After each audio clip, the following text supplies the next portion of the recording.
Mic check, 1 2. Check 1 2. Mic check. Check 1 2. Mic check 1 2. Check 1 2. Mic check 1 2.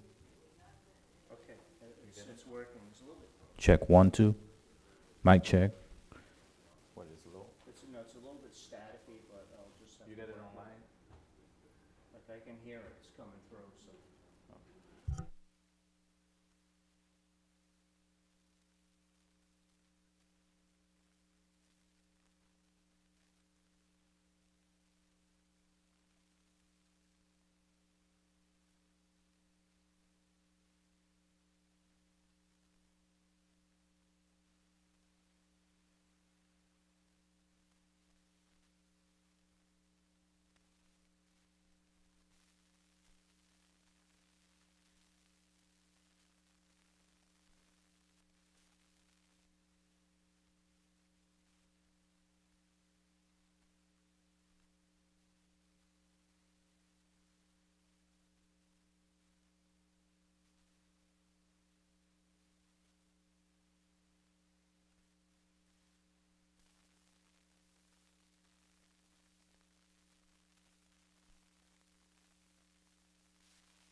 just so if we can, I can actually make it to some of the other hearings that are going on. And we need to get you out of here so you can get on with your big busy day. So, good morning. The members' witness hearing will come to order, and we are very pleased to have as our first person up one of our newest members to Congress, Ms. Slotkin. So you have 5 minutes, and we look forward to hearing what you have to share with us. Thank you. Great. Thank you, Subcommittee Chairwoman McCullum, and thanking the ranking member in absentia. So I'm a former CIA officer and Pentagon official, and so I look through the world through a lens of security. And that is why it is really very clear to me that we need to start thinking of environmental security the way we think of homeland security. Because it's about the safety of our kids and the preservation of our way of life. Nowhere is that more clear on the issue than on the issue of PFAS contamination, which is a chemical that has been identified in more places in Michigan than in any other state in the country. We are looking for it harder than most people, so we are finding it ahead of the rest of the country. And if you have to, I have 4 PFAS sites in my district, and if you have to worry that giving your child a glass of water is going to give them an early childhood cancer, that is a threat to your family's safety. And if you can't fish the rivers that your dad and your grandpa took you fishing in, that is a threat to your way of life. So I was very proud that my first 6 provisions that I've had turned into law as a member of Congress are all on PFAS, and they were all done through the NDAA, through the Pentagon's budget. I'm a pragmatist, so in a perfect world, it wouldn't have to be done that way, but for the first time, we are doing anything more than just studying PFAS, which is extremely important to me and to the people of Michigan. We passed provisions that forbids the military from using PFAS-laden firefighting foam after 2024. They cannot use it in exercises and non-crisis situations.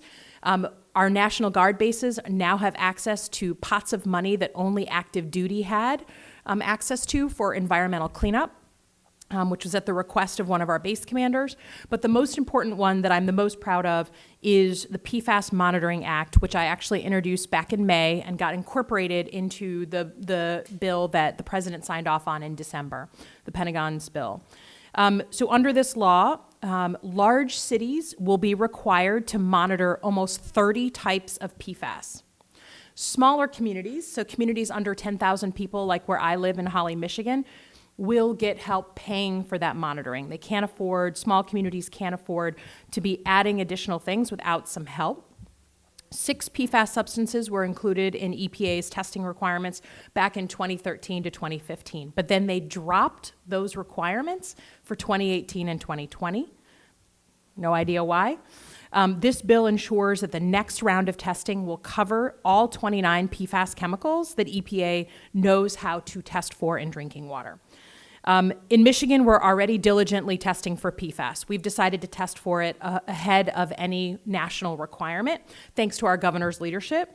But I want to make sure that it's a requirement at the federal level, because Michigan is just the tip of the iceberg on PFAS, particularly for states with a manufacturing past. So this will not only help our ongoing PFAS monitoring efforts, but it'll help provide data to the EPA and other state legislators to inform them on their decisions about PFAS. Now that it's been signed into law, I want to advocate today that we have funds to implement it. In particular, I want to ensure that the EPA has sufficient funding to support those smaller communities like my hometown for PFAS testing. Thank you for providing $43 million in new PFAS-related funding for the EPA in the 2020 fiscal year, including funding to support EPA's testing of drinking water that will now cover PFAS under my bill. Today that I asked the committee to increase funding for 2021 fiscal year for the EPA. As the committee considers the FY21 budget, I'd ask you to keep in mind the concerns of families in my district across Michigan and across the nation. This is a widespread concern. And these chemicals are forever chemicals. They are not going away. We must work to protect Americans against this threat, just as we protect them from threats to our physical security. Thank you for your leadership on PFAS-related issues in 2020, and I ask you to increase funding in 2021. Thanks very much. Thank you. So you don't support the president's, but where he's eliminated doing some of the work that needs to be done with PFAS in some of his budget. No, I mean, I think we have an existential debate with the White House on the importance of PFAS. He tweeted about it last July. We were shocked that it was such an important issue to him. But the truth is, it's extremely bipartisan. I just held a big water-related event on private well owners like myself. Michigan, 25% of Michiganders are on private wells. So we test and we're responsible for our own testing. And people across the board, people wearing, their Make America Great hats, were deeply concerned about PFAS and asking me, how come we don't have a national standard? How come we don't have money for our communities to test this? We're on the leading edge in Michigan of something that's going to be a household name in the next few years. And I can't agree to something that is, for us, our water in Michigan as the Great Lakes state, it is existential. We are the stewards of the Great Lakes and of the groundwater that comes with it. So people across the spectrum feel very passionately about it. I couldn't agree with you more. We've been filtering water for PFAS since 2006 in my congressional district in Oakdale, Minnesota. Mr. Joyce? Thank you, and I apologize for being late. Of course, no problem. But I want to thank you for being here, and discussing programs are important in this budget, not only for your district, but for our country. Thank you. Thanks. Okay, thanks for having me. You've left a copy of written testimony with the committee. Mr. Davis is going to be submitting, that's our understanding now? He's going to try to be here. Mr. Posey is going to be submitting his, for the record. Is there another member out there? Yeah. We're going to recess until the next member shows for testimony.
Excuse me?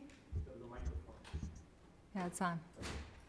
The Committee on Interior will come back from its recess to hear some public testimony, member testimony from Mr. Griffin. So Thank you very have much, 5 minutes. Madam Chair, and appreciate y'all holding this hearing today. One of the top priorities that I have is the adequate need for funding of coal communities in Virginia and throughout Appalachia. We need to reclaim the abandoned mine lands in a way that supports economic development and helps us transition from an economy that was built on coal. I have counties that just have mountains and trees. That's what they have. In fact, in Dickinson County, looking for flat land to redevelop our economy is very difficult. About close to a decade ago now, we started looking for a site for a new school. All their former high schools were in the flood zone. There were only 2 pieces of property in the county that were flat enough to build a high school on. So they had a fight as to which one they had to pick.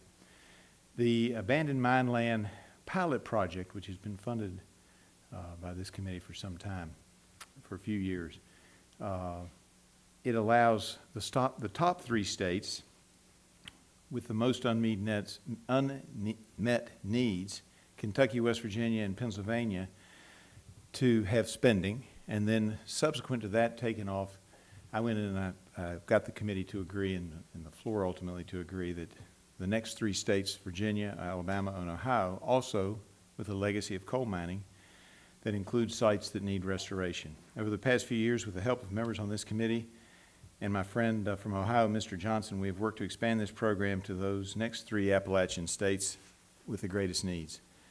I have worked with this committee to ensure additional support for one Appalachian community does not come at the expense of another, so in total we've been successful in securing $40 million, $10 million per year over the last 4 years. In reclamation funding for Virginia, the top 3 states get $30 million a year. We get $10 million a year. That seems to be working out very well, and I could go through all the projects. We've done everything from, closing off portals for new trails for horses, for hiking, for other things, but also we're taking down a high wall in the city of Norton. It's a little city of about 5,000, and they're going to create, it's still in progress, but we're going to create a 200-acre industrial park in an area that desperately needs inventory because you don't have flat land ready to go. In Russell County, we have another 200-acre project. Some entrepreneurs came in, they realized that with a little bit of this money, they could clean up a coal-fine pond. And let me explain what that is. It was a coal processing plant for decades and decades and decades. And whenever the coal pieces were too small, they dumped them into this pond. And so you have this huge area. Well, what they figured out is that with a new fuel source plant not too far away that does a hybrid, they can burn all kinds of different things. They could sell the coal fines to that plant. They're cleaning it up. They're taking out all the old coal fines. They're putting in rock to replace that. They're going to put soil on top of it. And we're going to end up with another 200-acre industrial park.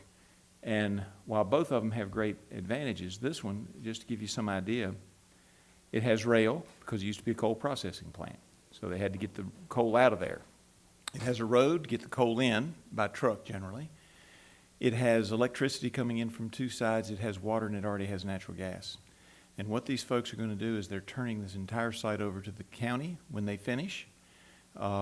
We gave them, I'd have to go back and look if you want exact numbers, but we gave them a couple of $1 million to clean this up, a little bit over $2 million. I was told by the folks who generally do this, the OSM, and in Virginia, it's the Virginia Mines, VMME.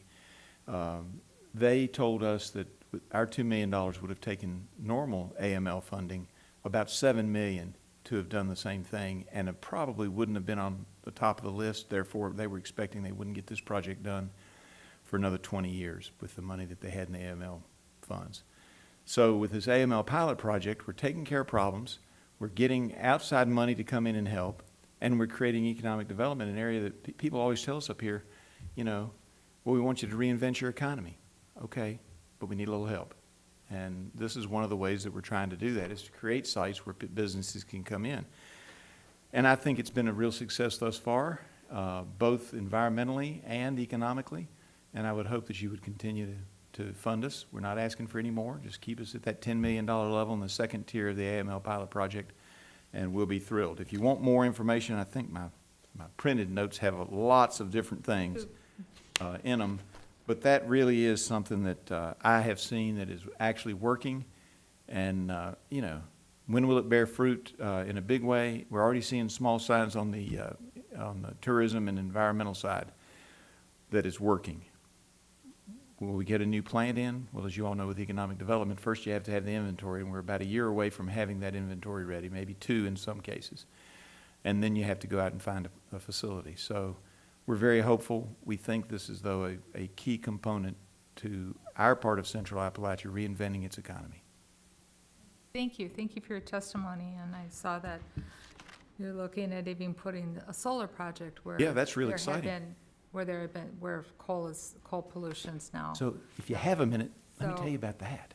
Well, That's really exciting. You don't have a minute, okay. I don't have a, but what I'm concerned about with the president, you know, we increased a lot of funding to support projects like yours in the bill Mr. Joyce and I did, and the president's budget came in with a cut, you know, compared to what we had worked on bipartisanly with the Senate to do projects like you're talking about. So we'll have to see what our allocation looks like. But I think we're going to do what we can, and we'd appreciate your help too as we move forward, not to support the bottom line of the president's budget in the Department of Interior, because I'm sure you have a lot of rural water projects you want to see worked on A lot too. of rural water projects. ARC is very important to my district as well. And, you know, as we used to say in the state legislature, the governor, in this case the president, proposes, and the House, you know, ends up making the decision, disposes in many cases. But We're going to need your support on the floor. Mr. Joyce? Thank you for being here, Congressman Griffith, and I appreciate where you're coming from. My dear friend Bill Johnson has talked about the same type of blight in his community, and you've, for coming before the committee today and providing some unique examples on how this can be a benefit to those areas that have, for lack of a better term, been left behind. Thank you, sir. thank you. Thank you. Y'all have a good day. Good Thank rest you. of your day. We are going to go into recess again until the next member comes. Thank you.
Do you need any water?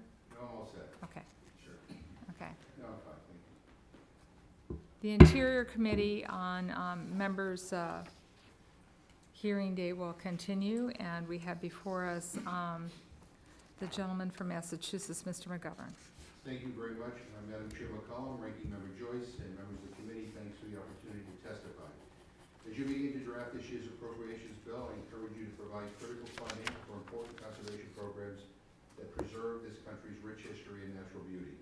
This Congress has made significant progress in protecting our public lands and spaces, in large part thanks to the leadership of this committee. And I'd like to share some of the examples of the important stewardship work being done in my district and highlight the ways in which the committee can continue to support these efforts. The John H. Chapin Blackstone River Valley National Heritage Corridor, which spans more than 24 towns from my hometown of Worcester, Massachusetts to Providence, Rhode Island, tells a remarkable story of the birth of the Industrial Revolution in America and the transformations that followed. Vital to the success of the corridor and the unit of the National Park Service within it is strong funding for the Park Service and a commitment to cooperative agreement that NPS has undertaken with the local coordinating entity. I ask that the committee fully fund the National Park Service and encourage NPS to enter into a cooperative agreement for the coming fiscal year. I've included draft language at the end of my testimony for your consideration. Next, I want to highlight the importance of our National Wildlife Refuge System. Specifically, I would like to draw your attention to the Silvio O. Conti National Wildlife Refuge, which spans the entirety of the Connecticut River watershed and comprises fully 1/6 of the entire area of New England. Those who care for the refuge do extraordinary work thanks to support from the Land and Water Conservation Fund, which in Conti's case is administered by the U.S. Fish and Wildlife Service. Yet, despite a growing backlog of projects across the refuge, Conti received $0 in LWCF funding for the current fiscal year, and Fish and Wildlife has not been forthcoming in explaining the rationale behind this lack of allocation. I appreciate the committee's previous efforts to highlight the uniqueness of Conti, and I am grateful for any further efforts that might better prioritize or direct funds to the refuge. I also ask the committee to fully fund the LWCF so that Conti can receive the priority funding that it needs and deserves. I'd also like to say a few words about the newest of the country's 11 national scenic trails. That's the New England National Scenic Trail. Nearly 2 million people live within 10 miles of the trail, which spans 220 miles through Massachusetts and Connecticut, and it has grown significantly in popularity in the first decade. Federal funds must keep up with increased demand for the recreational and educational opportunities that the trail provides. I ask the committee to provide full funding for the National Park Service so that the New England Scenic Trail can be funded at $500,000 in the coming year. Lastly, I'd like to briefly mention something outside of conservation that has been a priority of mine for a long time. Clean, safe water is a right for every person in this country, and I'm asking this committee to continue to support the highest possible funding for both the clean water and drinking water state revolving funds. These programs help communities across the country maintain safe and effective water infrastructure, and they afford states the flexibility to fund their highest priority projects. Once again, I want to thank you for the opportunity to share stories of what our foundational conservation programs make possible. I'm grateful for the committee's longstanding support for protecting our public spaces and shared heritage, and I look forward to seeing what you produce for the coming fiscal year. And again, you know, as someone on the Rules Committee, we meet an awful lot, and under very intense circumstances. I particularly appreciate the work of all the appropriators, especially now, and the staff for what you were about to go through. So thank you very much. I yield back. Thank you, Mr. McGovern. Mr. McGovern, you have on the last page of your testimony a language request for the committee. And so that is duly noted. Thank you for submitting that. There's nothing, any of us, I think, throughout Congress, huge bipartisan support to support LWCF fully funded. Unfortunately, the president's budget makes that impossible with the almost $2 billion cut to the bipartisan work that Mr. Joyce and I did with our counterparts in the Senate. We passed on the floor. And so we had the largest increase to LWCF in literally decades. We're going to work real hard to protect that and add to it if we can, but as you pointed out, there's a need for clean drinking water and clean water funding as well. So if you can do anything in Rules Committee to give Mr. Joyce and I a larger allocation, we would take your considerations Done. very. You want, done. We're counting on you. But sincerely, thank you for the work that you do in the Rules Committee, helping us get our bills to the floor so we can move them forward, get them to conference, and then bring them back. Thank you for your work. Mr. Joyce? And I was just kidding about the tea, Mr. McGovern, but it's always a lovely thing No, that and you do for all of us. I'll make sure you get some. And thank you for being here to discuss the conservation programs and explain how the importance of these programs and the impact that they have in your district. Thank you. Thank you. We have your information. Go have a wonderful day, and You too. I know you're really busy getting rules ready and everything so that we can I deal with the appreciate it, coronavirus. but thank you so again for all the you. work you guys do. Thank you. The committee stands in recess until the next witness.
So the Committee on Interior will come back into order for our Members' Priority Day hearing, and we are going to hear from Representative Caston.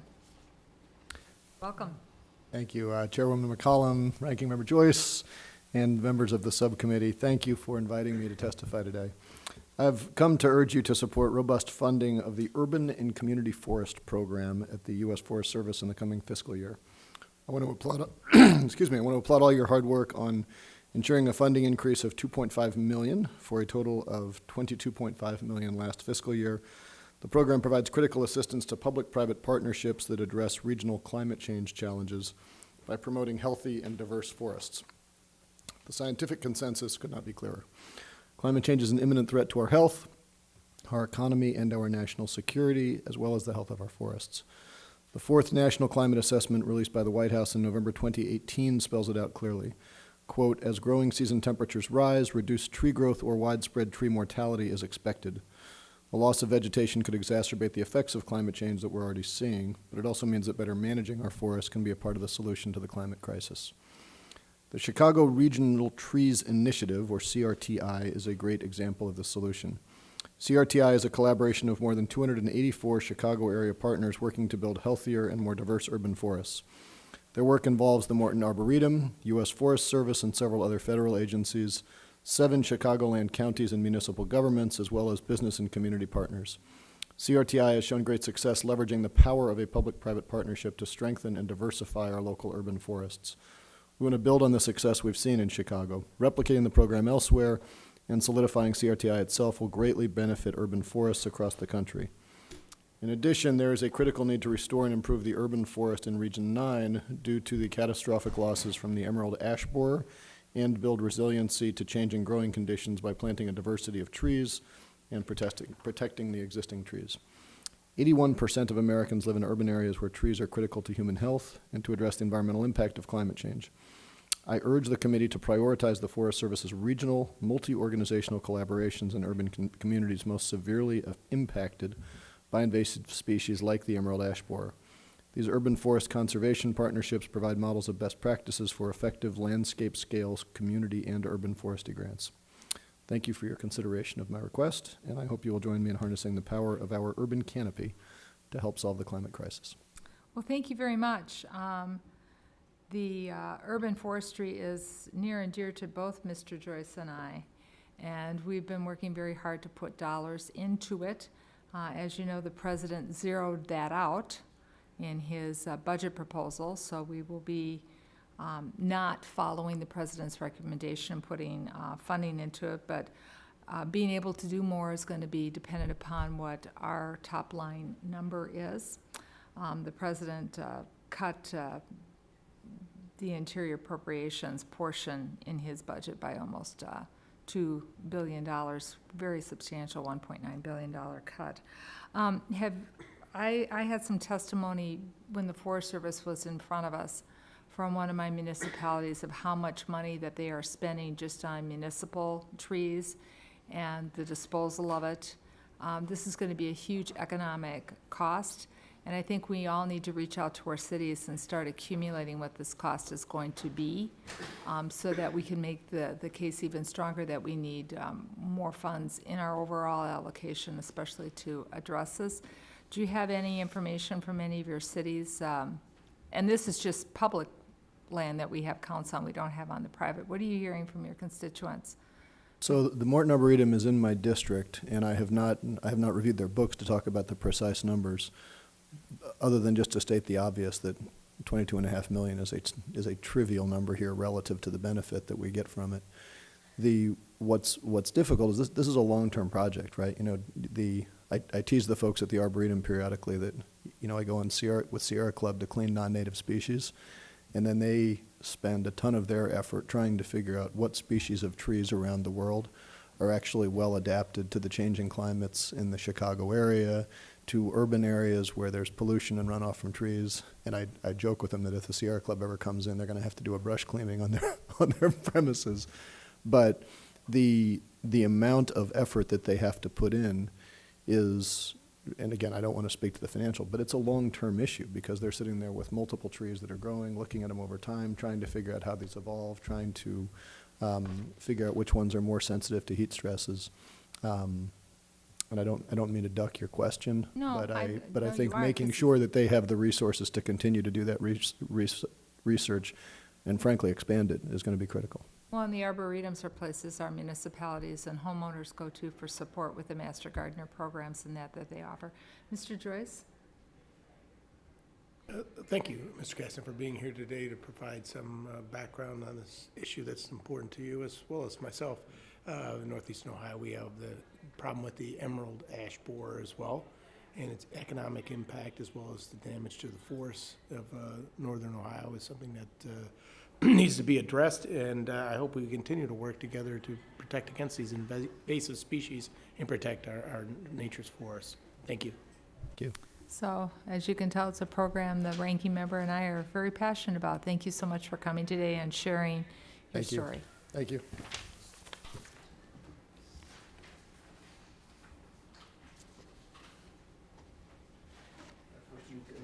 Yeah, he came in next, yeah.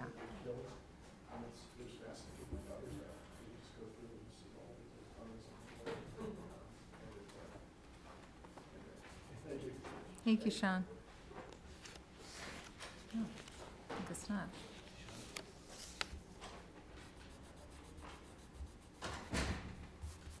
Good morning. Representative Tron, please share with us your thoughts and suggestions for the Interior Committee this Members' Day meeting. Thank you. Thank you, Chairwoman McCollum, Ranking Member Joyce. Is it a green light in front of you? There we go. There you go. Thank you. Thank you for allowing me to testify today. Many of the communities in your districts are in part defined by their proximity to a body of water, whether it's the Mississippi River, the Lake Erie, the Snake River, or Puget Sound. These are great waterways, and they contribute to our community's identity and provide a source of civic pride and unity. My district is no different. We are proud of the Merrimack River's beauty and rich history. Fed by Lake Winnipesaukee in the White Mountains of New Hampshire, the mighty Merrimack River flows down through Concord, Manchester, and Nashua. Then it crosses into the Commonwealth and bends east near Lowell, Massachusetts, before flowing through Lawrence and Haverhill and out to the Atlantic Ocean. Altogether, it runs over 100 river miles. I was raised in Lowell, the birthplace of America's Industrial Revolution, and there's no natural feature more tied to the city's history than the Merrimack. The city's mill buildings, including the one where my immigrant grandmother was a mill girl and my congressional district office is located today, once were powered by the Merrimack. Former Congressman and Senator Paul Tsongas, alongside Senator Kennedy, gifted the city a historical national park, which was founded to preserve the industrial history which the river produced. Just as you and your constituents love their rivers and lakes, we love the Merrimack. It's a place of commerce, recreation, and quiet reflection.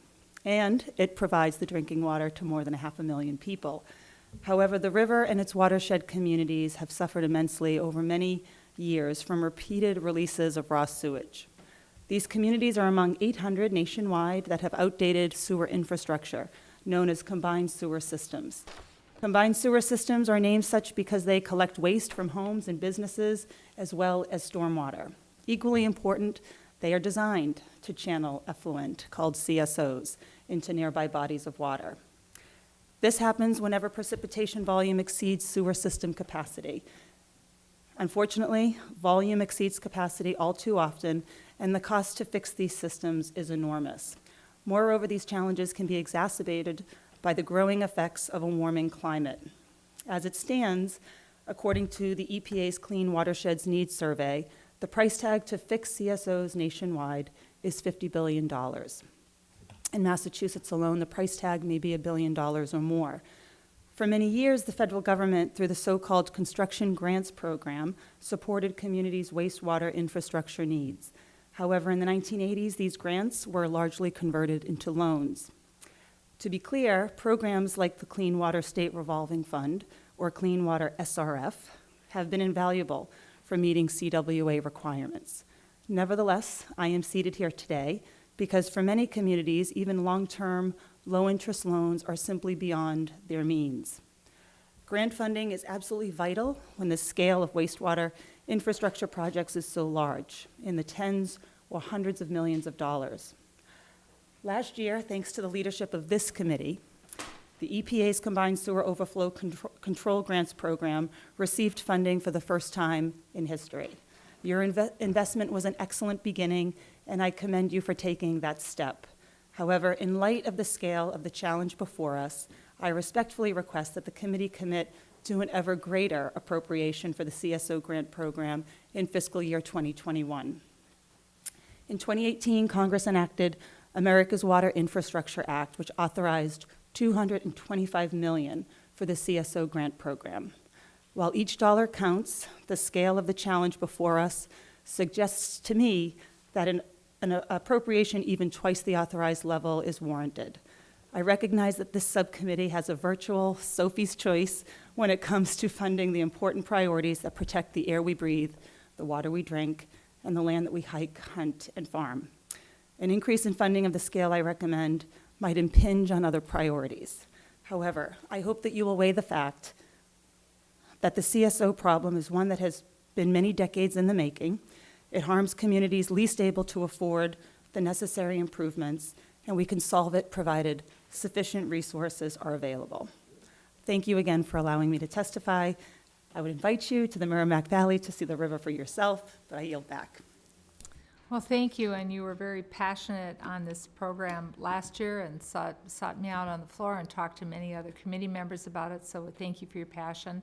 And I think I might have shared with you at the time, I grew up in South St. Paul in the Mississippi River, and we went through 2 stockyards that used to just put their effluent back in the early days, back in the Mississippi River. The same issue with the combined sewer water treatment that you spoke to. We spent a lot of money cleaning it up. And there are some communities that we have to come up with different solutions if we really are going to clean up our waterways. But as you pointed, it is the Sophie's choice, and the president did not help us out with coming in with a very low number, almost $2 billion lower for the interior bill. So Mr. Joyce and I'll, do what we can, but part of it's going to depend upon the top line number that we get from the full committee as to whether or not we'll be able to do any increases. But with due notice, I am going to give you credit and attribution. I love the water we drink, the land we hike, hunt, and farm. So just to let you know, I'm going to give you attribution for that line, as they say, several times, then eventually the attribution might disappear. That's fine. But Please take it away. Thank you so much for your testimony. Mr. Joyce. Thank you, Madam Chair, and thank you, Ms. Train, for being here today and joining us this morning and discussing your interest in our nation's water infrastructure. I was pleased that we were able to provide $28 million. I'm sorry. For the combined sewer overflow control in 20, but you're right, we still have a lot of work to do. And I just want to thank you for being here. We in northeastern Ohio, in the Great Lakes, we have seen this all too often, and it is a problem that needs to be addressed. But funding is always critical to get these things done. Thank you. Thank you so much. Thank you. And the next member we're going to hear from is Representative Cunningham. And Mr. Cunningham, the green button should be on. Make sure it's on because we want to get everything recorded that For the you're going record. to share with us. Okay, thank you. Morning. Morning, Chair McCollum, Ranking Member Joyce, staff. Appreciate the opportunity to be in front of you here today. As you all know, I represent South Carolina's 1st Congressional District, a district blessed with incredible coastline, good fishing, and clean waterways.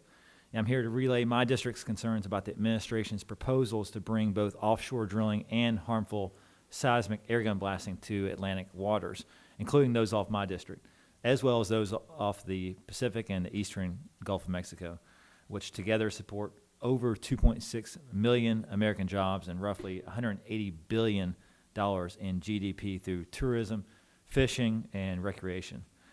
Beginning in 1982 and for nearly 3 decades, members of Congress listened to the concerns of the people they served and restricted funding for federal offshore oil and gas leasing and drilling activities via the appropriations process.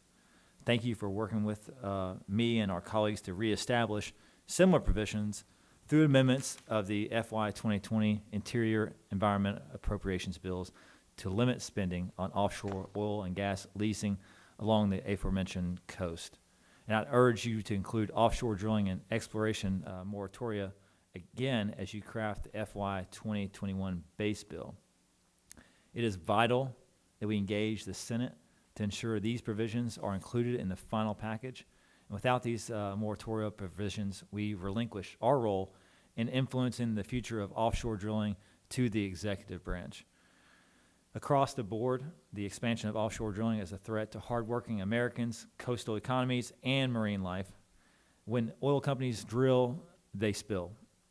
Oil spills have lasting consequences as well, we know from the 2010 Deepwater Horizon tragedy, which claimed the lives of 11 rig workers and spewed more than 200 million gallons of oil into the Gulf of Mexico as engineers tried and failed to cap the blowout. Oil exposure destroyed fragile marine ecosystems. Tourism dropped throughout the region alongside beach closures and fishing restrictions, and real estate value declined in several Gulf Coast communities. Next month marks the 10th year anniversary of this terrible accident, yet the dangerous and dirty culture of offshore drilling remains largely unchanged. In fact, last year the Trump administration took a step backward by weakening one of the few rules that had been implemented to prevent another Deepwater Horizon-like disaster. Through the appropriations process, we have the power to block funding for the risky offshore development and prevent another large-scale spill before it happens. Despite the administration's stated abandonment of its 5-year OCS plan, harmful oil exploration is imminent in the Atlantic Ocean if the Bureau of Ocean Energy Management issues final permits to seismic companies. Seismic airgun blasting in search of oil goes directly against the interests and wishes of my constituents. Creating one of the loudest man-made sounds in the ocean, noise from seismic airguns can disturb, injure, and even kill animals across the entire marine ecosystem. This unnecessary harm to the environment stands to threaten the Atlantic marine resources that support over 1.5 million jobs and generate nearly $108 billion in GDP each year, mainly through tourism, fishing, and recreation. Any potential benefits of oil exploration are far outweighed by the stable, recurring revenue and jobs that our communities receive from healthy oceans. Exposing our vibrant ocean resources to incredibly loud seismic airgun blasting and dangerous offshore drilling is simply not worth the risk. We are depending on your support again this year as you write and negotiate the FY 2021 Interior Environment Appropriations Bill. I'd ask that you make it a priority to restrict funding for any new offshore oil leasing or related activities, including seismic airgun blasting in the Atlantic Ocean, Pacific Ocean, and Eastern Gulf of Mexico. Please back our coastal communities, which have voiced consistent opposition to dangerous oil and gas activities, and I appreciate the opportunity to testify here today. Thank you, Mr. Cunningham. And as you pointed out, it did become part of our base bill. The support of the entire body of members when that amendment was on was rock solid. So, you know, bipartisan in that. And Mr. Joyce, we need to thank Mr. Cunningham for not bringing his air horn with him. He did when he was in natural resources and sounded the alarm with it. So thank you for being here and sounding the alarm on what could happen to our coastal communities. You did an excellent job. Mr. Joyce?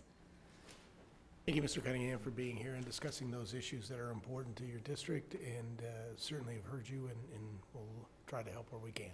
Thank you, Mr. Joyce. Thank you. Thank you, Madam Chair.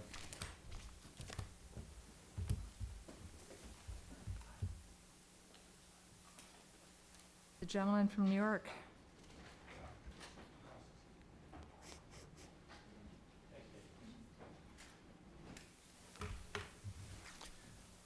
Welcome, Mr. Suzy. Swazi. Quasi, I'm sorry. Good morning, Madam Chairwoman and Ranking Member Joyce, staff members. Thanks so much for the opportunity to speak to you today about the Long Island Sound and about the Land and Water Conservation Fund. These are very big issues in my district. I represent the 3rd Congressional District of New York, which encompasses the North Shore of Queens, Nassau, and Suffolk counties on Long Island. I'm the co-chair of the bipartisan Long Island Sound Caucus. And we are requesting an increase in funding for the Long Island Sound from $21 million in fiscal year 2020 to $30.4 million in fiscal year 2021 to help safeguard and continue restoring water quality in the diverse habitat of the Long Island Sound. For us, the Long Island Sound is really our national park. More than 25 million people from Long Island, New York, and Connecticut live within an hour's drive of the Sound. And over the past 30 years, because of your good work in partnership with the federal, state, and local agencies, as well as citizen stakeholders like Save the Sound, Coalition to Save Hempstead Harbor, the Citizens Campaign for the Environment, the Friends of the Bay, and so many others, we've helped make significant improvements, environmental improvements. We've made significant strides in reducing nitrogen loading, habitat restoration, public involvement in education, and water quality monitoring. And I'm sure that both of you are aware what the problem with nitrogen loading is. Nitrogen is what makes things growing. Nitrogen, what's in fertilizer, it's what makes your grass green. It's when you put horse manure on your tomato plants, it makes them grow because the nitrogen makes things grow. And the nitrogen from our sewage treatment plants and the nitrogen from the runoff from stormwater goes into places like the Long Island Sound and other water bodies, and it makes the microscopic organisms grow, and it makes things, full of life, but that's what makes the water brown. And when those microscopic organisms die, they sink to the bottom, and they eat up the oxygen as they decompose, and that causes hypoxia. And hypoxia is what kills all the wildlife, the fish life especially. So these efforts that you've done, along with the critical federal funding that you've provided, have helped turn the Sound around. I grew up swimming and fishing in the Long Island Sound. My children do today. I've devoted a significant part of my 25-year career in public service to cleaning up pollution, dramatically reducing nitrogen, modernizing sewage treatment plants, and restoring shellfishing habitat. As a matter of fact, one year, the New York League of Conservation Voters named me the Environmentalist of the Year for all of New York State. There's so much more that we can accomplish with your help. Another critical issue for my constituents and throughout the country is support for the funding for the Land and Water Conservation Fund. Along with over 150 bipartisan colleagues, we're requesting support for robust funding in fiscal year 2021. The Land and Water Conservation Fund supports public land conservation and ensures access to the outdoors for all Americans. It's helped fund access to outdoor recreation opportunities in every state and in 98% of the counties across America. Funding has opened key areas for fishing and recreational access, as well as supporting working forests and ranches, and acquiring and protecting critical lands in national parks, national wildlife refuges, national forests, Civil War battlefields, and other federal areas. I'm proud to work with local organizations like Lisa Ott, who fight every day to protect these beautiful places. Thank you for your time and consideration of these two critical issues. My colleagues and I look forward to working with you to support the Long Island Sound and the Land and Water Conservation Fund to help conserve the natural beauty of our great country and expand access to more people to experience and learn about our nation's history. Thank you so much for your time. Thank you for sharing the passion about Long Island Sound. It is truly beautiful. I have only one opportunity to be there. I'd love to visit again. Come visit. I'll take you on a tour of Theodore Roosevelt's home. Sagamore Hill is in my district. Yeah, and that's in your full testimony too. You did. Yeah. You did get to it. So we're hoping to not have to implement any of the proposals that President Trump had in the Interior bill, which was to cut it by $1.9 billion. And as thank you for pointing out the importance of LWCF, we gave it its most robust increase in decades. We're looking to protect that and add to it if we possibly can. You also made a $10 million ask. We have to see what our allocation looks like, but you've given us great food for thought, so thank you very much. Thank you. Thank you, Madam Chair, and thank you, Mr. Swazi, for taking time out of your busy day to come here and discuss with us the Long Island Sound and Land and Water Conservation Fund. As Chair McCollum and I both understand very clearly, those runoffs can create and wreak havoc as they have throughout the Great Lakes on the Sound as well. So certainly appreciate your being part of the solution. And thank you again for the committee, not only for your time, but for the great work that you've done supporting these environmental efforts for so many years. We're very grateful. Thank you.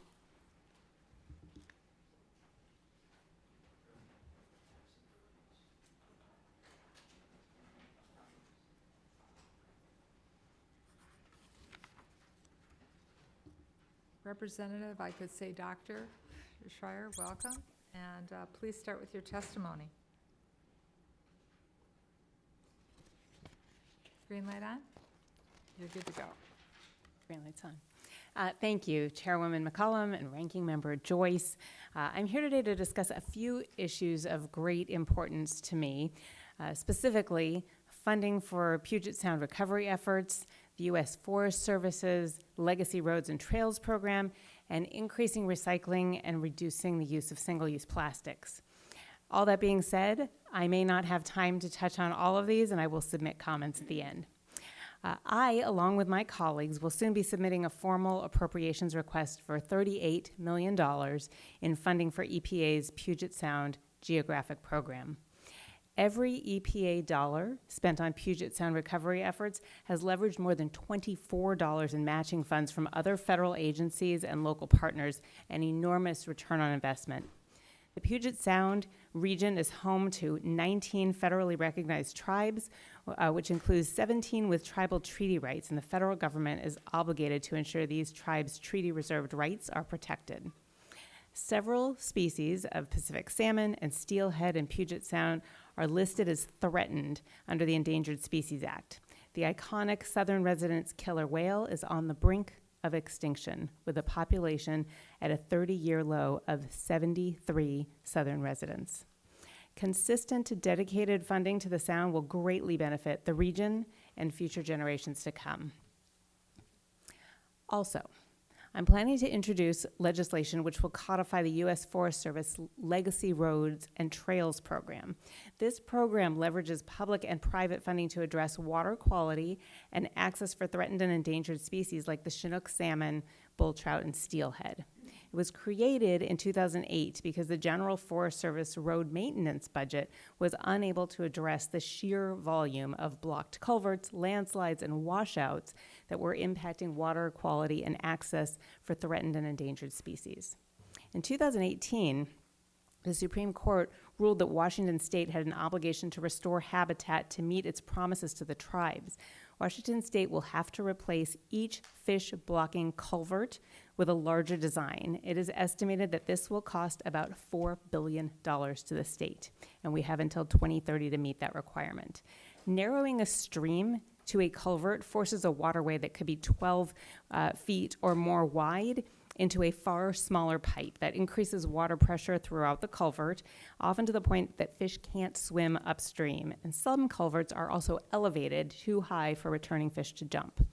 That means that for a lot of them, the end of the journey may be at that culvert.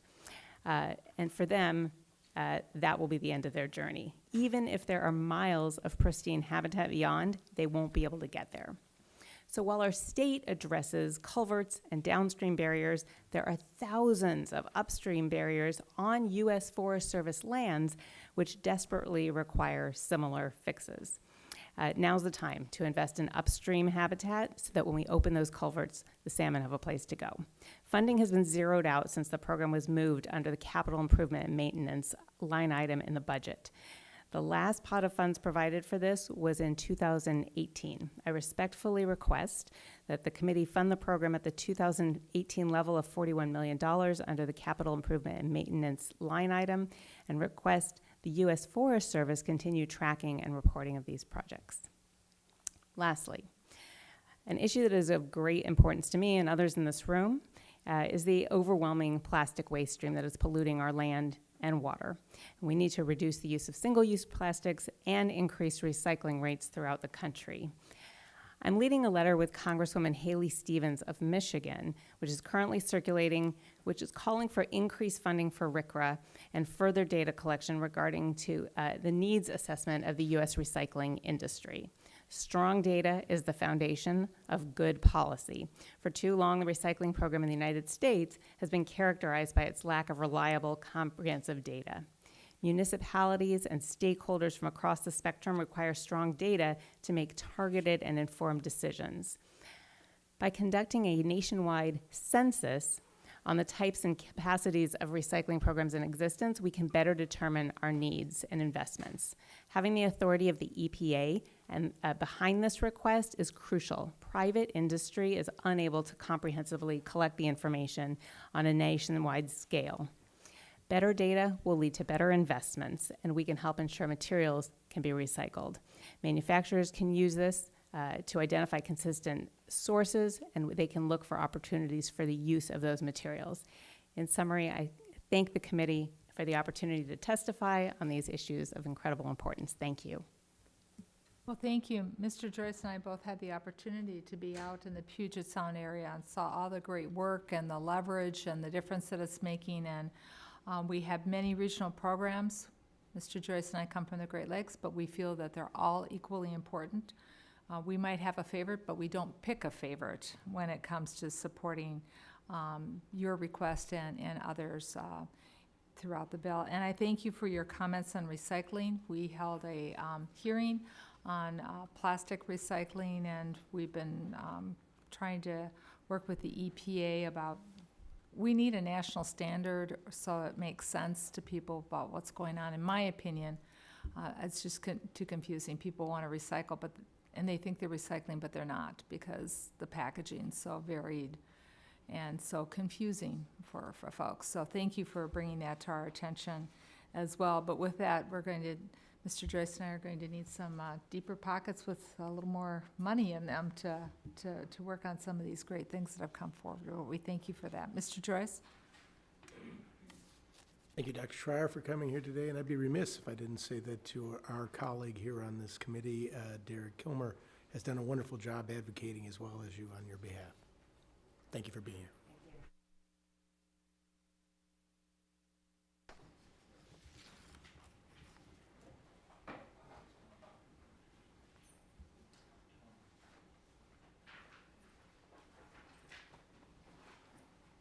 Good morning. It's wonderful to have you here. We're so very interested to hear your testimony. Please begin. Good morning. Thank you, Chairman McCollum and Ranking Member Joyce, for the opportunity. Is your microphone on? Is it green? Thank you, Chairman. We want to make sure we can hear your testimony, Representative. Thank you, Chairwoman McCollum and Ranking Member Joyce, for the opportunity to testify today. The Army Corps evaluated the state of health infrastructure in American Samoa's only hospital, the almost 60-year-old LBJ Tropical Medical Center, for DOI as directed by this committee last year. With the committee's permission, I'd like to submit a copy of the report into the record along with my written testimony. Without any objections, Mr. Joyce? So ordered. The report's findings are grim for America's most remote community of 60,000 Americans living nearly 7,000 miles away. Any cuts to this account would be catastrophic to the islands of American Samoa. American Samoa maintains one of the highest Army enlistment rates in the country and was first in recruitment twice in the past 5 years on a per capita basis, and has one of the highest veterans populations in the country. The VA spends $5 million per year on flights and hotels to treat these vets in Hawaii, often for care that could be done locally, but which is not available to them or their families.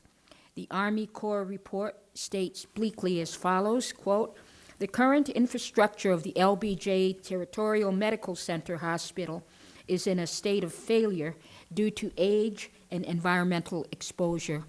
Extensive repair and or replacement of the facility is required to ensure compliance with hospital accreditation standards and to ensure the life, health, and safety of staff, patients, and visitors.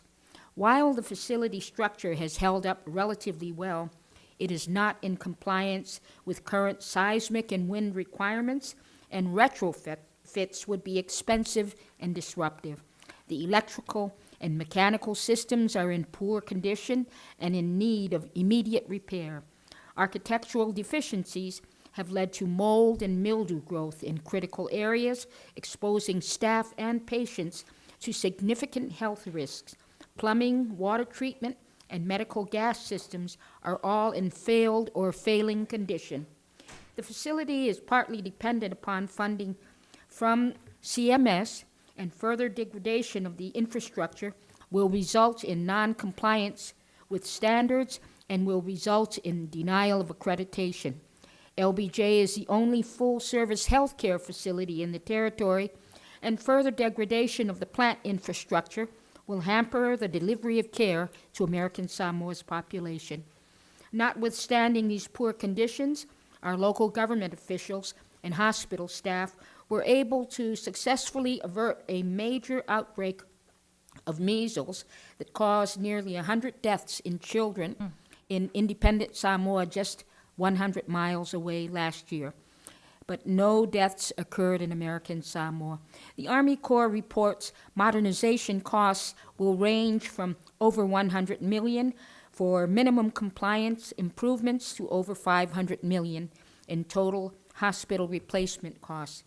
We seek any increase the committee deems reasonable based on the Army Corps findings to this committee. With over 300 inches of rain and 2 tropical storms in the past year, it is a challenging environment for our hospital infrastructure. Modernizing the LBJ hospital with the basic emergency upgrades needed as set forth in the Army Corps report are essential. This increase will help provide the basic humanitarian health services which HHS CMS compliance requires. Considering the recent events with coronavirus and my home district's proximity to Asia, this is even more important now. I want to thank the committee members again for allowing me to testify, and I look forward to continuing working with you on this most important issue to the American Samoan people. Thank you. Well, thank you.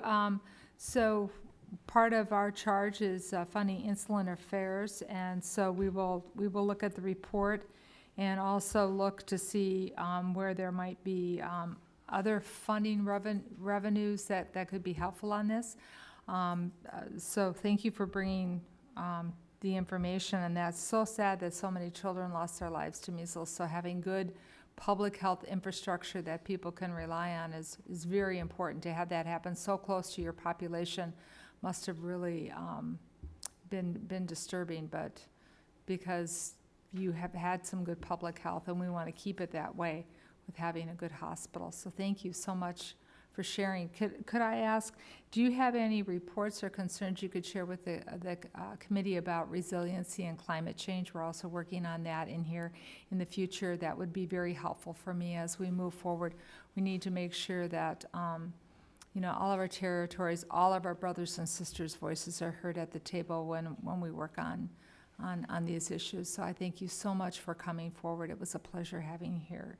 I look forward to working with you and getting to know you better on these issues. Thank you, Madam Chairwoman. We'll be sure to get that information to you. Mr. Joyce? Thank you, Madam Chair. We appreciate you being here and for your discussion about these important programs. Thank you. I yield back. Thank you so much.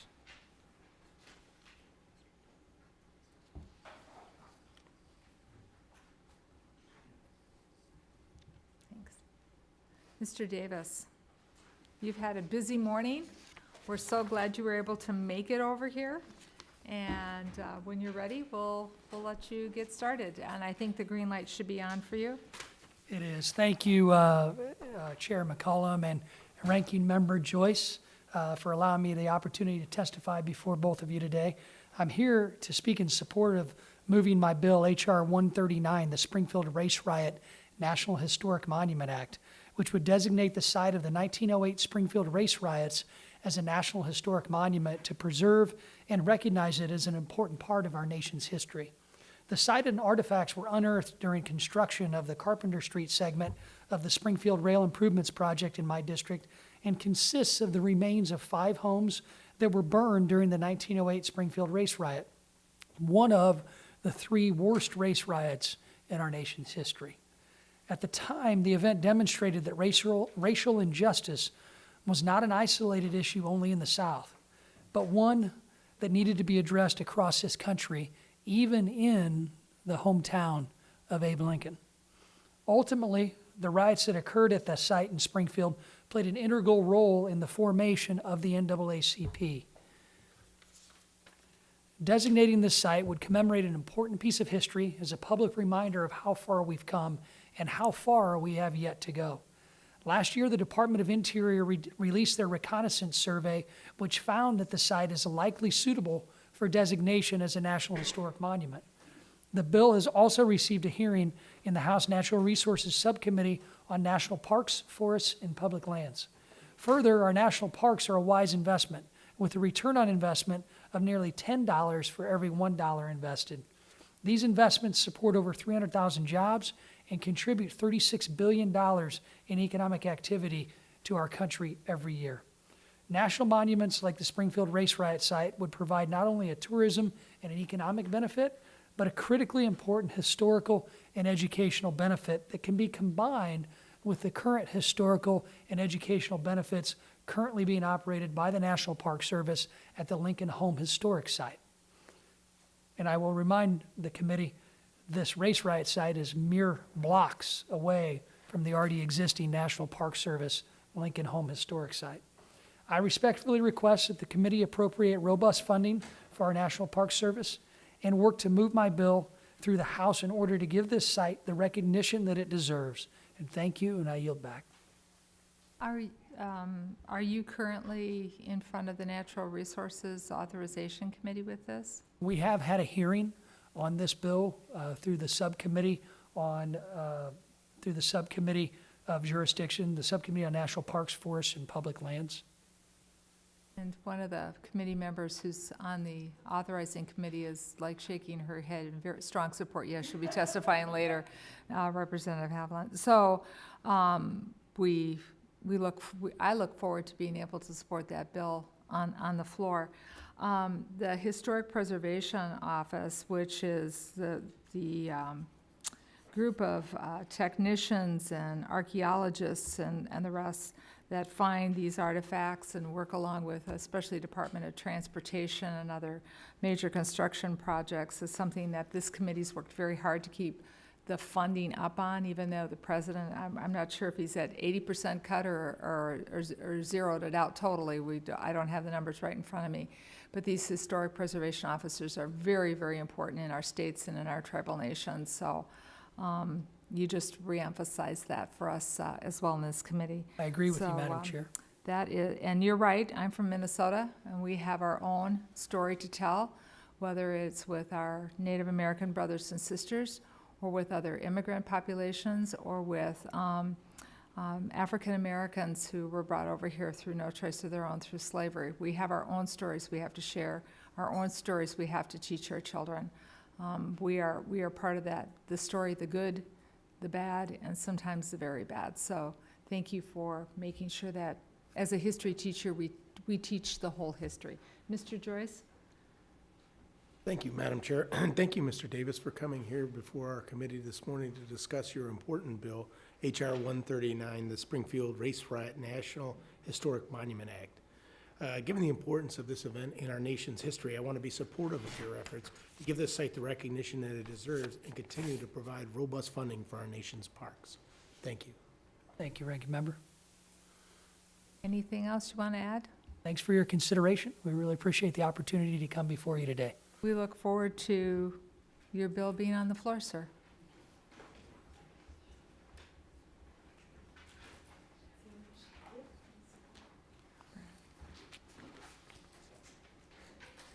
Good morning, Mr. Snyder. Good morning. Representative Snyder, I think the green light button should be on for you, It is. and we are ready to hear your testimony. Well, thank you, and thank you for having me today. Madam Chair, I appreciate the opportunity to testify before this committee. What I want to talk about is something called ethylene oxide, or ETO. ETO is an industrial chemical used to sterilize medical devices. It's also used as an intermediary chemical in the manufacture of industrial products, for example, antifreeze. A few years ago, ETO was reclassified as a known carcinogen by the United States Environmental Protection Agency. This was in December 2016. Consequently, EPA included ETO in its regular National Air Toxic Assessment, which helped identify communities that faced high exposure to the chemical. Two of these communities happen to be in my district, Gurnee and Waukegan, Illinois. There are dozens of communities like this around the country that face high ETO commissions, from suburbs in Atlanta, Georgia, Allentown, Pennsylvania, and even the Bayou of Louisiana. These at-risk communities need and deserve ambient air testing. I have been pushing the EPA to conduct ambient air monitoring in my district, similar to what the agency did in 2018 in Willowbrook, Illinois. Only through ambient air monitoring can my constituents be confident that the air they breathe is indeed safe. Unfortunately, the EPA has consistently refused. I'm deeply thankful that this subcommittee stepped up last year in the absence of EPA leadership and increased funding for EPA's compliance account, making particular note of communities facing high ETO levels and the importance of ambient air monitoring. While this funding did not make it into the final omnibus, I am deeply thankful for the committee's leadership on ETO. Thankfully, at home, my local community public health department, in coordination with our state Illinois EPA, stepped up and has been conducting ambient air testing in our area, ambient air testing that the EPA should have been doing. However, not all local governments around the country have the resources to conduct similar air testing, underscoring how important it is that this funding remains for dozens of communities around the country. Now the EPA is promulgating 2 rules on ETO. This further highlights why funding is so important, because of the EPA's approach to its rulemaking. EPA has insisted that computer modeling is sufficient and does not intend to conduct any ambient air monitoring as part of its rulemaking. However, the experience we saw at Sterigenics facility in Willowbrook proves the short-sightedness of this approach. It was not until after the EPA conducted air monitoring in Willowbrook that we discovered how significant a contributor to ambient presence of ethylene oxide is, what are called fugitive emissions. These would not have been included in the model and were significant contributors to the community's exposure. When conducting its computer modeling for ETO, EPA must include variables for its estimate of fugitive emissions. As we saw in Willowbrook, estimates are not a full picture of fugitive emissions, and EPA cannot take into account fugitive emissions without the necessary ambient air testing. All the more reason why funding for ambient air monitoring is so essential to inform any sensible regulation of ETO. This subcommittee has been immensely helpful on this important issue for my constituents, but we still need your support. Ambient air monitoring is the only way to assure our communities known to be facing high ETO emissions that the air they breathe is safe, and it must play an integral role in the EPA's rulemaking, especially given the shortcomings that we have seen in computer modeling. Again, I want to thank you for the opportunity to testify you today, and I yield back the balance of my time. Thank you so much. There's a recent GAO report that I read on the airplane. I'm going to read it without being on the airplane again so that I can take more of it in on enforcement and compliance. We need to do a much, much better job.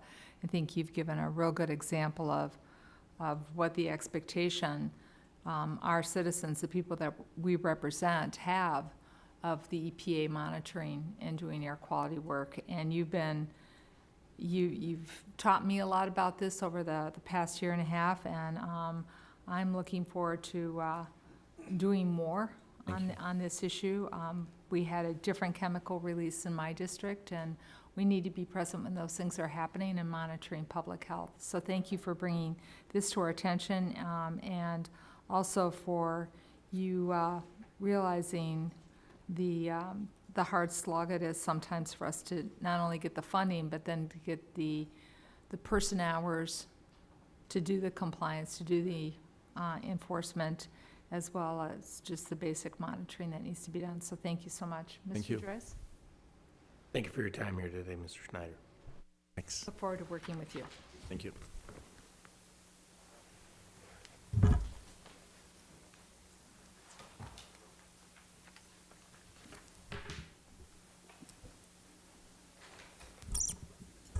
Representative Haviland, so wonderful to see you this morning. Thank you, and when you're ready, please begin. Thank you. Chairwoman McCollum, Ranking Member Joyce, members of the subcommittee, thank you for this opportunity to speak about some key issues in the Interior Appropriations Bill. I want to start by thanking you for your great work on the FY20 bill. Last year, I asked for your help with the payment in lieu of taxes and secure rural schools programs, and you delivered, including a 2-year reauthorization for SRS. I appreciate your continued support for SRS and PILT, and I'll continue to work to get a permanent SRS solution through my National Parks, Forests, and Public Lands Subcommittee. I'm also grateful to you for including a year-long moratorium on new oil and gas leasing within 10 miles of the Chaco Culture National Historic Park in FY20, which is my ancestral homeland, and for funding a cultural resources investigation. Just last week, BLM released a resource management plan amendment for the area that ignores the recommendations of experts and would allow drilling much closer than 10 miles. So I ask you to again include language that will protect my ancestral homeland.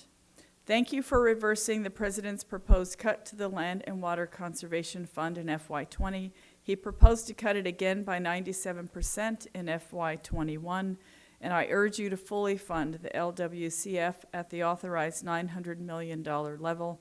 Although last week the President did tweet his support for making LWCF full funding mandatory, so perhaps it won't be necessary, but we'll see. Last year, I asked for your assistance with funding for public safety programs and health care for Native Americans, and again, you delivered. I appreciate the increase for Indian Health Service and the language you included requesting a plan from IHS on how it will fully fund and implement the Indian Health Care Improvement Act.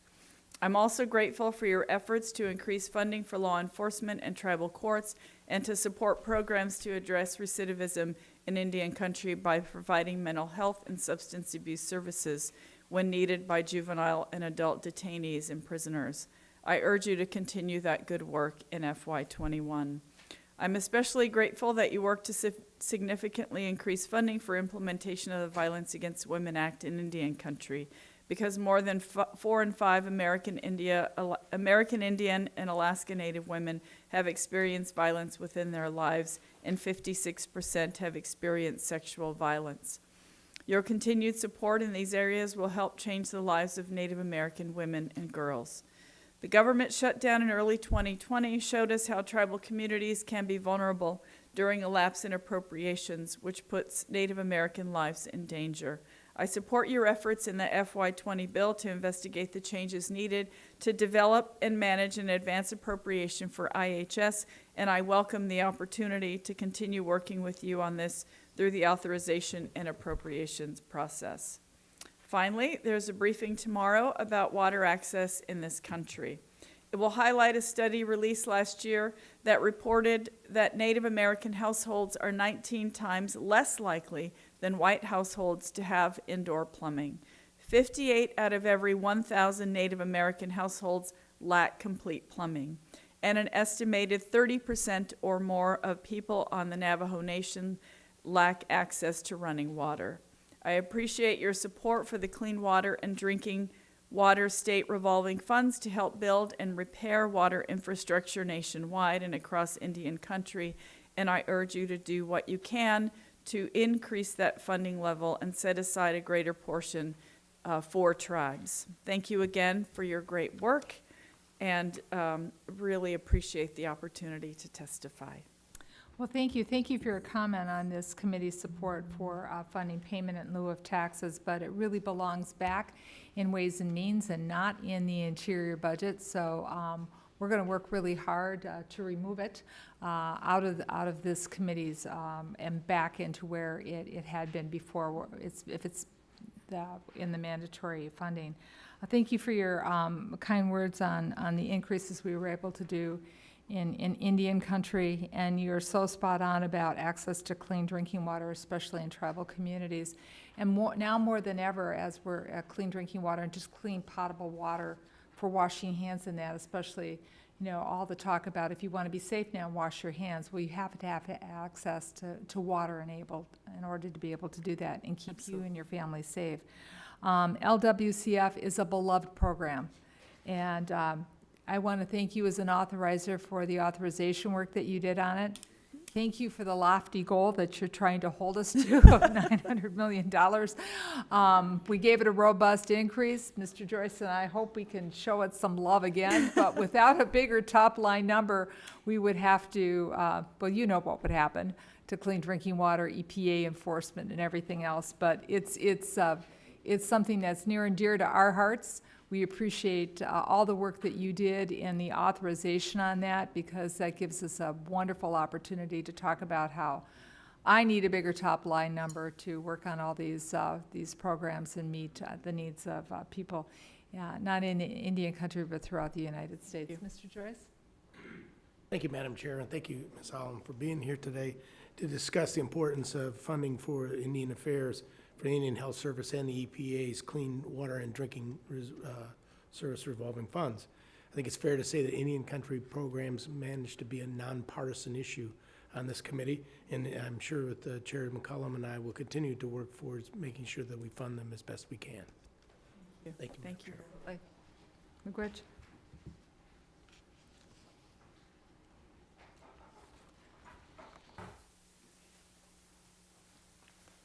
Welcome, Representative Graves. If the green light's on, when you're ready, we're ready.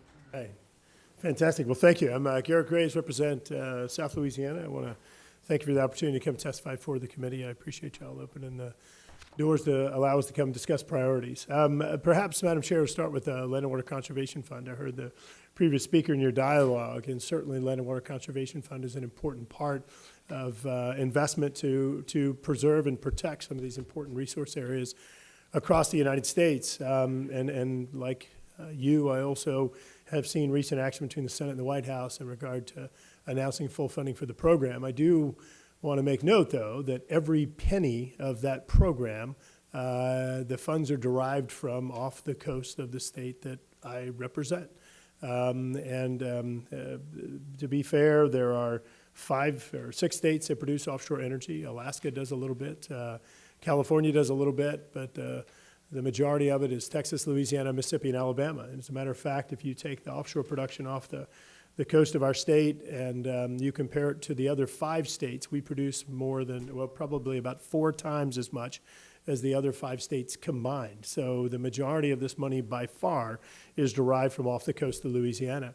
At the same time, we've lost about 2,800 square miles of our coast due to coastal erosion. That's equivalent to the state of Rhode Island.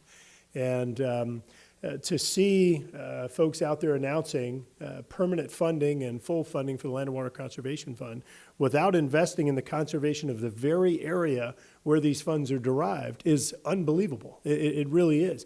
It is not sustainable. The funding stream is not sustainable. You can't have land loss anywhere from, I think on the low end over the last 80 years, 8 square miles in a year, to the high end, 200 square miles in a year, and expect that we're going to be able to sustain the production that we have today, which means the revenues that we have today. Recent years, I think $5, maybe $6 billion, I believe, in most recent years in terms of production from revenues from off in the Outer Continental Shelf.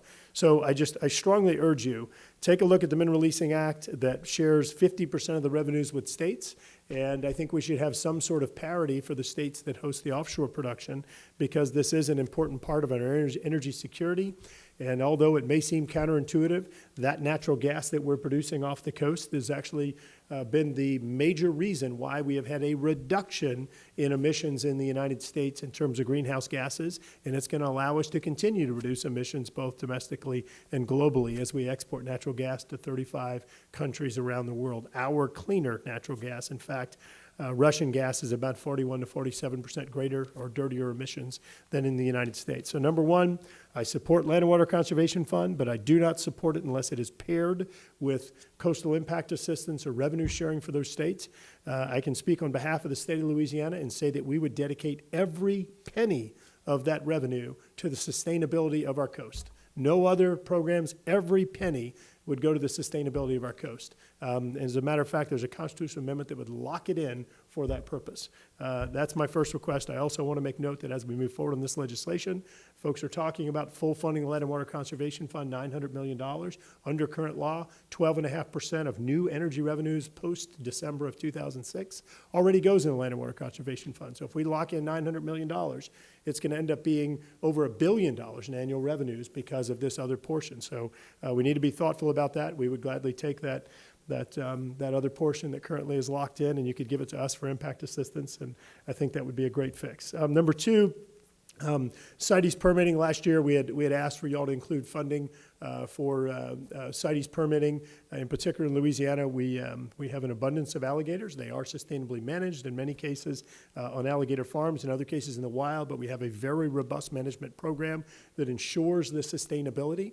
A domestic permitting system would be very helpful. You included language in the appropriations bill last year that allows any unobligated funds to be used for this purpose, but we would appreciate direct funding for a domestic CITES program to where we can ensure the proper utilization of that resource that we have.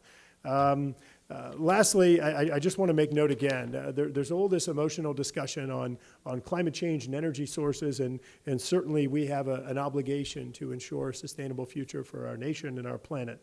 The United States has reduced emissions more than the next 12 countries combined over the last 15 years. We have exceeded the objectives of the Obama administration in regard to the Clean Power Plan. He had intended to reduce emissions by 32% by 2030. We've reduced them from power sources by 34% last year. So we're already exceeding it with our domestic energy resources. And I urge, as we move forward with this subcommittee, ensure that we have a thoughtful, balanced approach to how we address our our sustainable energy future. With that, yield back and happy to take any questions. Well, just thank you very much for your testimony. This committee's trying to make sure that we do things based on science. Absolutely. I don't do things based on emotion, but I do base things on science. But this administration has not been very forthcoming with making sure that we've had the right scientists at the table.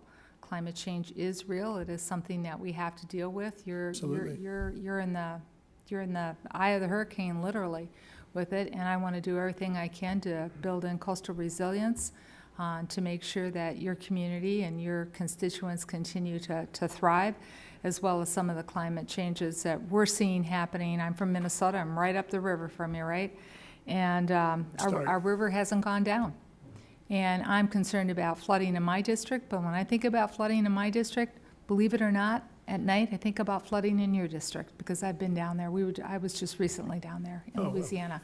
Very concerned about it. So looking forward to making sure that we use the best science available for coastal resiliency, for how we address climate change, and some of the other things moving forward. So I really thank you for your testimony and for you being here today.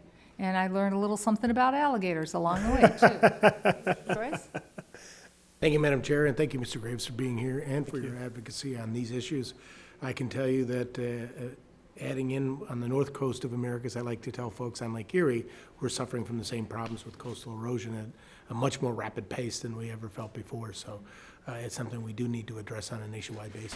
Thank you for being here. Thank you. Madam Chair, I want to thank you for recognizing the impact of Louisiana. The Mississippi River drains like 2/3 of the United States, and most folks don't think about it. We don't put water into the Mississippi River for the most part. We don't. We're draining the nation's water, and it's flooding our communities and impacting our fisheries. And I'm trying to send you clean water. Water. Feel free to keep more of it if you like. Thank you. Thank you. Without Asian carp, well, we won't get to where they started from, so.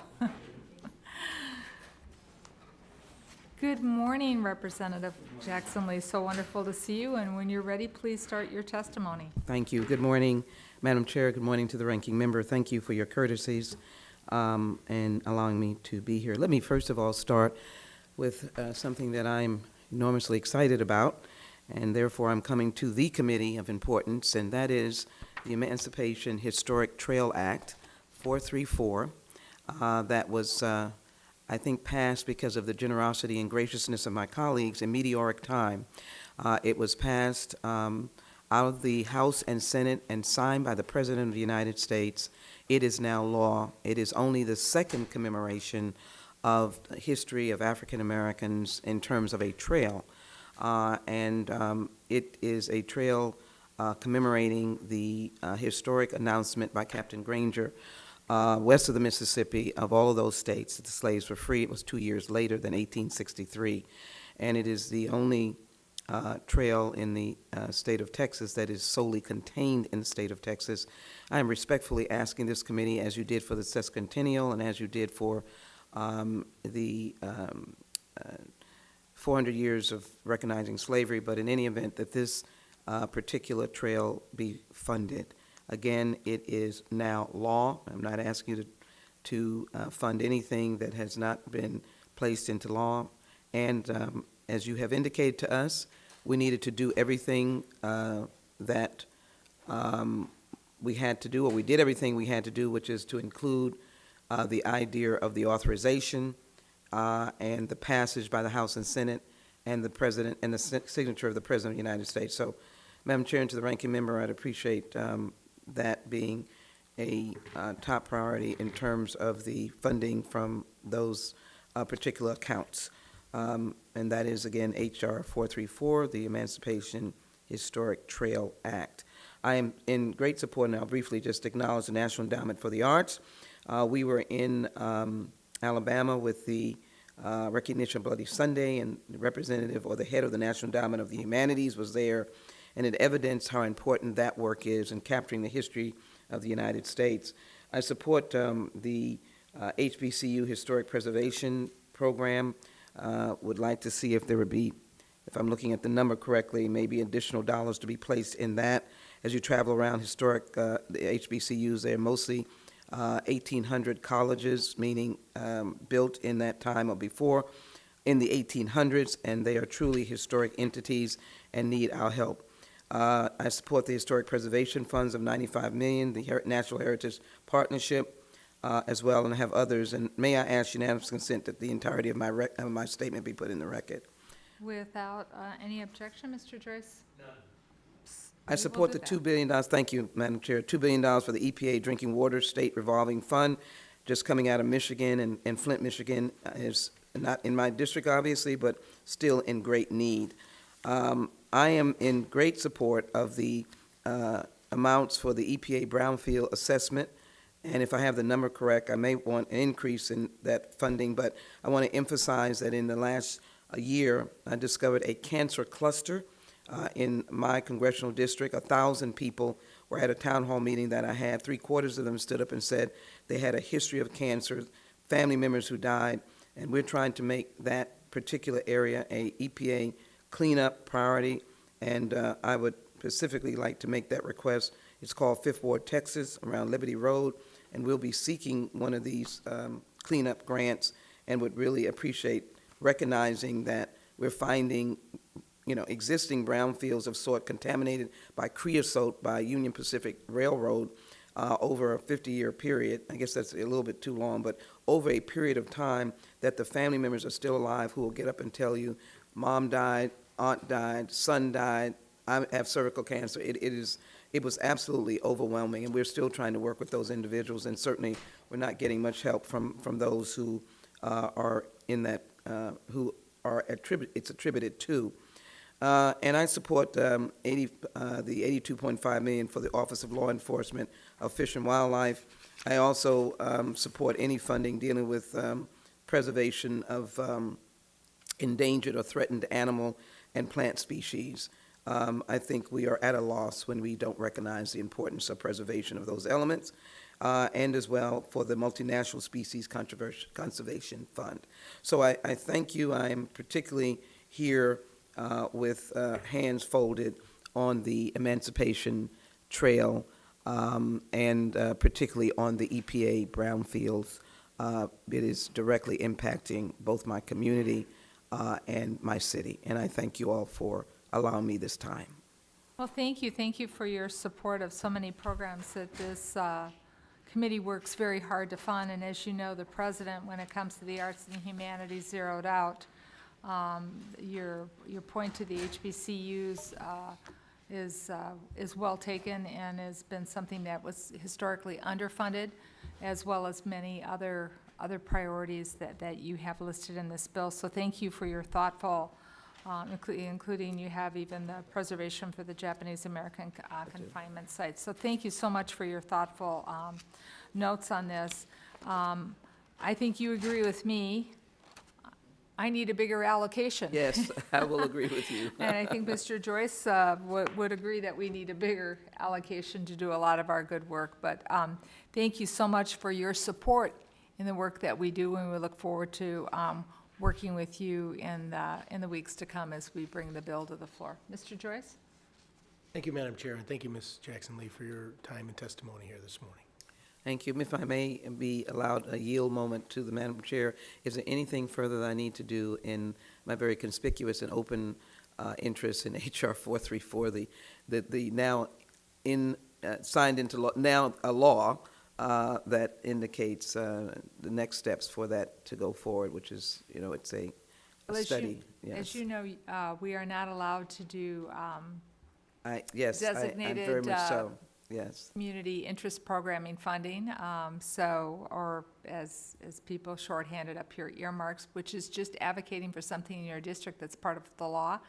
I'm not allowed to really do that either, so we'll work on increasing trail funding, and then I'm sure your constituents and others from the CBC, as well as your allies like myself, will be making sure that the people in charge of that funding know we want to see that trail up and running and moving forward. So to the best of our ability, stay tuned. We're working on it. That is a superbly magnanimous response, of which I am most grateful for. Thank you so very much. Thank you. So we are, you're welcome. Thank you. We are so happy to have, it's good to see you again. Thank you. It was wonderful when you took us around in Puerto Rico and looked at the resilience of the Puerto Rican people in the face of 2 hurricanes. And our condolences. I haven't had an opportunity, you've been so busy working, to reach out to you about the earthquakes and that. And so we want to hear how we can be more helpful to our fellow citizens in Puerto Rico. Thank you, Madam Chair, for your kind words and for visiting the island and helping us, as well as Mr. Joyce, helping us during the whole process, not just now, but during the last years. I came today and thank you for providing an opportunity to testify in some of Puerto Rico priorities for fiscal year 2021 in terms of the interior and environment and related agencies. First of all, I would like to begin to respectfully request that the subcommittee provide a robust funding for the U.S. Forest Service and Rangeland Research Account, also known as R&D. Among the research facilities funded under R&D is the International Institute of Tropical Forestry, which is headquarters in Rio Piedras, Puerto Rico, and has been in continuous operation since 1939. Despite being the Forest Service's smallest research unit, the International Institute of Tropical Forestry has been crucial in advancing our knowledge of tropical forest, wildlife, and watersheds at the local, national, and international levels. In the aftermath of Hurricane Maria, for instance, scientists from the Institute assessed damage at El Yunque National Forest, which is the only tropical forest within the National Forest System, to learn how tropical ecosystem responds and recover from extreme weather events. The Institute similarly helped conduct research on the sustainability of tropical forests on U.S. islands in the Pacific and the Caribbean, further contributing to our understanding of forest condition across the nation. The International Institute of Tropical Forestry has also been vital in supporting environmental conservation projects in Puerto Rico. Throughout its state and private forestry unit, it has helped communities on the island acquire community forest and has provided technical assistance to farmers and landowners to improve the sustainability of their farms. Unfortunately, despite the importance of this work, the Forest Service fiscal year 2021 request is proposing to close the International Institute of Tropical Forestry in Puerto Rico, along with the Pacific Southwest Research station, whose area of responsibilities includes California, Hawaii, and the U.S. Pacific territories. While I do recognize the need for budgetary savings, I strongly believe that closing these facilities will seriously hinder scientific production in these jurisdictions and will deprive the Forest Service of crucial research capabilities. I therefore respectfully request that the subcommittee reject the proposed closure of these facilities, especially the International Institute of Tropical Forestry in Puerto Rico, and instead provide no less than the fiscal year 2020 enacted level. I also ask that as you craft the next fiscal year 2021, you provide robust funding for the operations and management of the National Park System, which includes the San Juan Historic Site in Puerto Rico, and the National Forest System, which includes El Yunque National Forest, also on the island.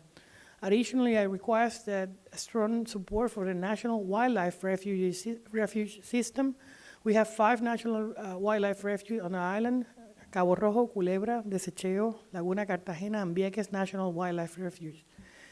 San Juan National Historic Site, El Yunque National Forest, and the 5 national wildlife refuges not only help preserve our historical and natural treasures, but are also critical for Puerto Rico's economy, tourism, and outdoor recreation.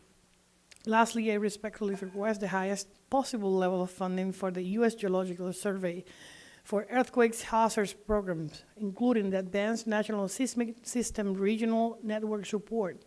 The earthquakes hazards programs provide the scientific information, situational awareness, and knowledge necessary to reduce death, injuries, and economic losses from earthquakes and earthquake-induced tsunamis, landslide, and soil liquefaction. In Puerto Rico, as one of the nation's seismic activity jurisdiction, we know firsthand the importance of this program. Following the devastation earthquake that impacted the southwestern region of the island early this year, the U.S. Geological Survey, in conjunction with the Puerto Rico Seismic Network, one of the 11 regional networks within the Advanced National System, delivered rapid earthquake impact and situational awareness products to support emergency response. I therefore request your support for these vital programs in the next fiscal year. With that, I yield back. Thank you. Thank you very much for your testimony, and I know we still have a long ways to go with living up to the commitment to our fellow citizens in Puerto Rico, even from the devastating hurricane recovery from years ago. Your points about El Yunque and the international program for our tropical forestry, it might sound like it's international in nature, but it's, as you pointed out, it's California, it's Hawaii, it's Puerto Rico, it's the Virgin Islands, it's U.S. territories. It is us, the U.S. government. So thank you so much for your support in enlightening us on that. I don't agree with the president's budget with zeroing out these programs, and we're going to work very hard to make sure that we sustain at the baseline level. And the work that's happening at El Yunque, you weren't able to join us for the entire trip, but when we went up and visited with the people, the parrots, and both the U.S. Forestry staff, Fish and Wildlife, and everybody who comes together to work on that, and to watch the 2 wild parrots that had been released come back to where the parrot program was, where they were breeding in captivity, was heartbreaking. And so a lot of work had been done. We lost a lot of, I'm using the royal we, because I became attached to the birds too, lost a lot of birds, but birds are the bellwether as to what's happening with our climate. And we have to pay attention. To what they're telling us. So thank you so much for your testimony. And I did not know how prone Puerto Rico was to earthquakes until I woke up and found out what had happened there. And I think that that just goes to show a lot of our federal infrastructure needs not only to be hurricane resilient, but it needs to be earthquake resilient as well too. So thank you for getting our attention that we need to make sure that the U.S. Geological Survey Can I add something to that? Please we do. We were not aware of the seismic activity on the island. Actually, we knew that in the north area, there is one of the faults, but it was not active since 1918. So it was more than 100 years. This take us for surprise in December 28 last year, and the continued tremors and small earthquakes is still happening. So the southwestern part of the island, now it was initially 6 towns that were included in the National Declaration of Disaster, and then it was expanded to 21 towns. And you can see the whole infrastructure being damaged, the pipelines under the roads as well. So this is an ongoing situation. Most of the schools in those towns are completely destroyed.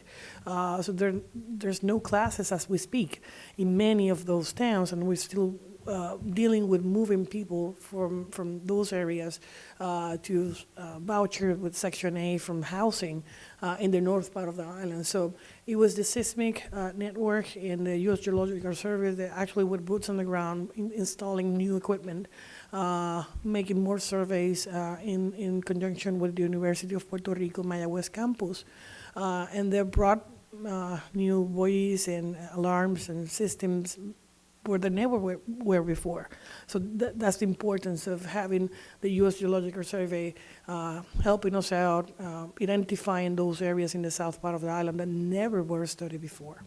Well, that's a lot of work that needs to be done. We continue to the best of our committee's ability, monitor to the administration getting out some of the earthquake relief funds and trying to hold individuals accountable. It's been ongoing, and it's too slow, and then to have the earthquake on top of it.